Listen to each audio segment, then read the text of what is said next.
એ ગૌતમ ગંભીર સાહેબ, તમે ઇન્ડિયન ટીમનું કોચ પણ છોડી મેલો. તમે તો જાઓ અને પેલા તમારા પેરિયા છે ને એમને લેતા જાઓ. તમે ભેગા થઈ અને ભારતની ટીમનું સત્યાનાશ કરી નાખ્યું. અને મને પૂરેપૂરો વિશ્વાસ છે ઇંગ્લેન્ડ અને ઇન્ડિયન ટીમનું ભવિષ્ય સારું ચાણે બનશે કે જાણે ઇંગ્લેન્ડમાંથી મેકલમ અને ઇન્ડિયામાંથી ગંભીર આ બંને જણાને કાઢશે ને તાણે આ ટીમો સારું પ્રદર્શન કરશે. બાકી તો હજી કોઈ હારાવર લાગતી નથી આ ટીમોની. જવા દો ઇંગ્લેન્ડને તો જે કરવું એ કરે. આપણે આપણું વિચારો ને. થેન્ક્સ. આ ઇન્ડિયાની ટીમને શું થઈ ગયું છે એ જ ખબર પડતી નથી. જે પીચ ઉપર સાઉથ આફ્રિકાના બેટ્સમેનોએ 489 રન બનાવ્યા. મુત્તુસ્વામી ઓલરાઉન્ડર છે, એને શતક માર્યું. માર્કો યન્સન પાર્ટ ટાઈમ બેટ્સમેન છે, ફૂલ ટાઈમ તો એ બોલર છે, એને 93 રન બનાવ્યા. અને ભારત તરફથી સાઈ સુદર્શન, જુરેલ, પંત, જાડેજા આ લોકોએ શું કર્યું એ જ ખબર પડી નહીં. આ ચારને જોઈને તો એવું લાગતું હતું કે પીચ બહુ આઘરી છે. કે રાહુલ અને યશસ્વી જયસ્વાલ રમતા હતા ત્યાં સુધી સારી લાગતી હતી પીચ.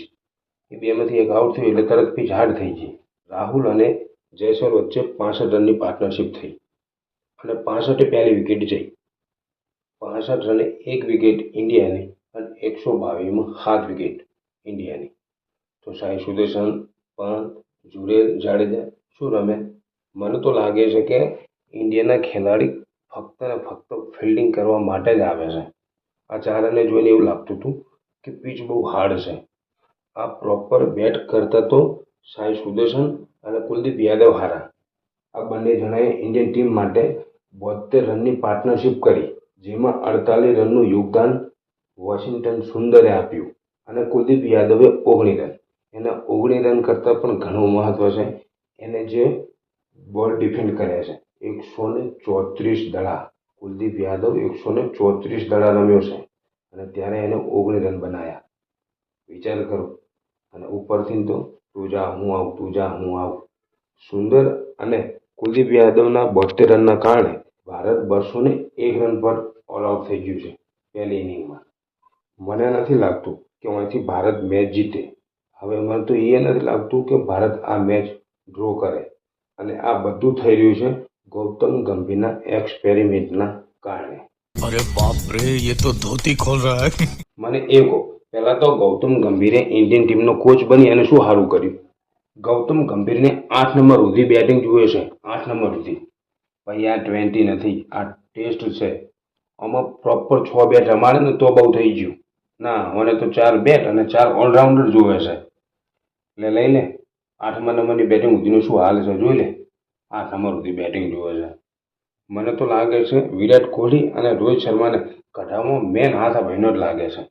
આને ખબર હતી કે વિરાટ કોહલી અને રોહિત શર્મા મારા કીધું કોઈ કરવાના નહીં. રોહિત શર્મા અને વિરાટ કોહલી હોત તો ઇન્ડિયન ટીમની હાલત આવી ના હોય જે આજે સાઉથ આફ્રિકા સામે થઈ છે એવી. ये बड़ी अच्छी बात कही आप. આ એ જ ગૌતમ ગંભીર છે. જ્યારે રવિ શાસ્ત્રી ભારતીય ટીમના કોચ હતા ને ત્યારે એક પણ મેચ ભારત હારે ને તરત ગૌતમ ગંભીર મીડિયામાં બેસી ભારતીય ટીમના કોચ આવા ના હોય જેને ખેલાડી તરીકે એક પણ ટ્રોફી જીતી નથી, એને શું કોચની ખબર પડતી હોય? તો તને શું પડે છે? તું તો 2 ટ્રોફી જીતેલો છે ને, તો તારા રાજમાં શું છે? તારા રાજમાં તો ગોહનું ઇન્ડિયન ટીમનું સત્યાનાશ થાય છે. જેટલી ગૌતમ ગંભીરના રાજમાં મેચો હાર્યા છે ને એટલી તો રવિ શાસ્ત્રી, રાહુલ દ્રવિડ અને અનિલ કુંબલે આ ત્રણેયના રાજમાં થઈને નતા હાર્યા. એટલી મેચો તારા એકના રાજમાં અને એ છેલ્લા 1 વર્ષમાં હારી ગયા છે. એક છક્કાએ મેચ નથી જીતાડી, એક છક્કાએ મેચ નથી જીતાડી. ધોનીએ ચેતી કીધું કે મેં છક્કો માર્યો મેચ જીતી ગયા. તો આને ધોની વાહે પડી ગયો હતો. મસ્તી વાત કરે, ધોનીએ છક્કો મારી અને મેચ પૂરી કરી હતી. ધોનીએ છક્કો મારીને જ મેચ પૂરી કરી હતી. કોઈ એવું નહોતું કીધું કે મેં છક્કો માર્યો એટલે મેચ જીતી ગયા. બધાને ખબર છે કે તું સારું રમે તો ગૌતમ ગંભીરની વાત છે. બધાને ખબર છે કે ગૌતમ ગંભીર બહુ મસ્ત રમ્યા હતા. અત્યારે ભવાડા કરાવે છે એનું શું? મને તો લાગે છે કે ગૌતમ ગંભીરના કારણે ટેસ્ટમાં બીજી વાર વ્હાઇટ વોશ થવાના. પહેલી વાર તો ન્યુઝીલેન્ડ હવે થઈ ગયા છે અને હવે આ સાઉથ આફ્રિકા ચેમ્પિયન.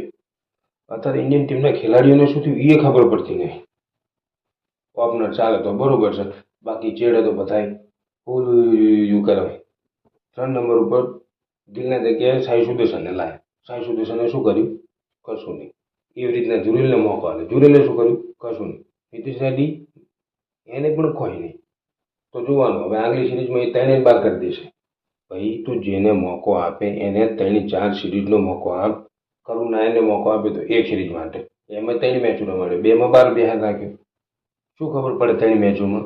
કારણ કે તારા ઉપરથી જ કોઈ નથી રમતું તો એના ઉપર આરોપ નાખવાની શું જરૂર આવે છે? બહાર કરી દીધો. સાઈ સુદર્શનને લાયા.